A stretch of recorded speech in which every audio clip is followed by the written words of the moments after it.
All I can say is whenever I was around him, his mind was clear, his judgment was good, and he was on top of his brief. That's right. But look at that debate, for example. What happened in the 10 days before his debate, and what were the White House staff thinking? He went to Europe and back twice, and then he went to California once. Yeah. And he was 80 years old. What the heck is he doing that for? And sick. Yeah. So why was that allowed to happen? So there's a lot of questions I don't know. All I know is I think we should think less about that and more about the future. So a couple things.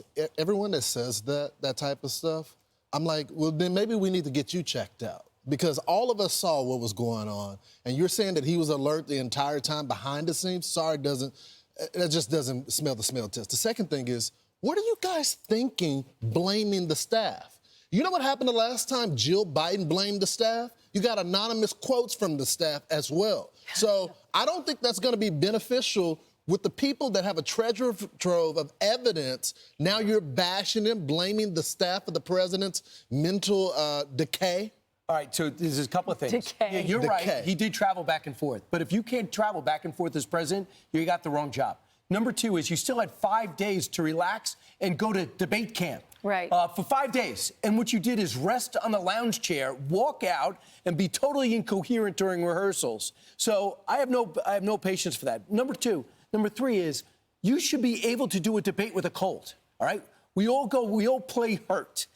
So you're not able to run the country. And what about the people behind the scenes who said he had 8 cabinet meetings in 4 years? What about the people behind the scenes who said he couldn't work in a couple of hours a day?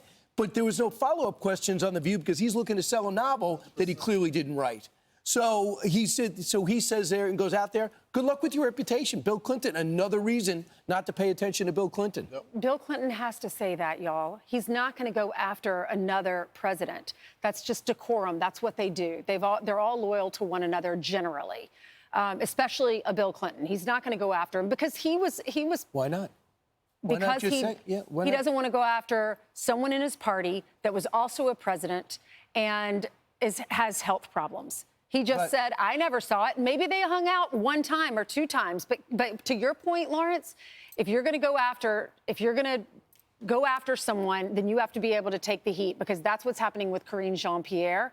She wrote this book. She's announced yesterday or 2 days ago that she's becoming an independent and is releasing this book. And now Axios is talking to former Biden staffers, and they're all anonymous. And this is what they're saying.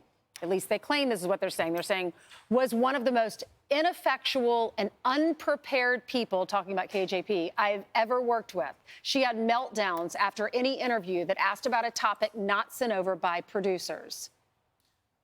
She didn't know how to manage a team, didn't know how to shape or deliver a message, we said that, and often created more problems than she solved. All right, the amount of time that was spent coddling her and appeasing her was astronomically compared to our attention on actual matters of substance. So we know that they tried to fire her. Anita Dunn tried to get rid of her.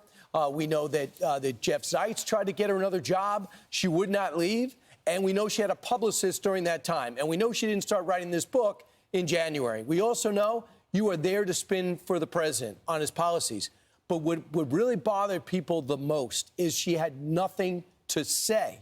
Catherine Levitt comes out and says, this is what Trump says, this is what's his policies. That's what McEnany did, that's what Perino did, that's what Jen Psaki did. But now we know that Jen Psaki knew the policies, so she didn't need to be briefed, and now we know there was nothing of substance happening behind the scenes. And she was so unprepared for the actual issues, she couldn't even get her way through a briefing. Right. This is the problem. We knew this, and we said this, and when people said this, they called them racist. They called them anti-LGBTQ. Well, it's like, we got to stop rewarding people for reporting something 4 years later. But when you look at Caroline Levitt, she's asked a question, she nails it right off the top of her head. Yeah. When you looked at KJP, I thought in the beginning, let's give her some grace. But even at the end, she was flipping through that notebook. Peter Ducey's starting to ask her a question. She finds out what the question's about. She goes to her tab, like Brian has his tabs here, and finds, oh, this question's about trade. And then she goes to that page and she just read off whatever they told her to say. So, and that continued. I wish her all the best.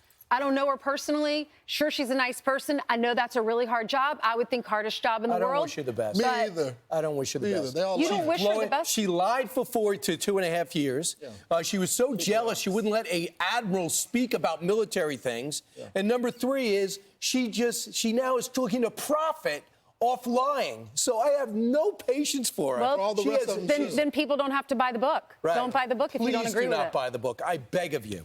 I'm Steve Ducey. I'm Brian Kilmeade. And I'm Ainsley Earhart. And click here to subscribe to the Fox News YouTube page to catch our hottest interviews and most compelling analysis.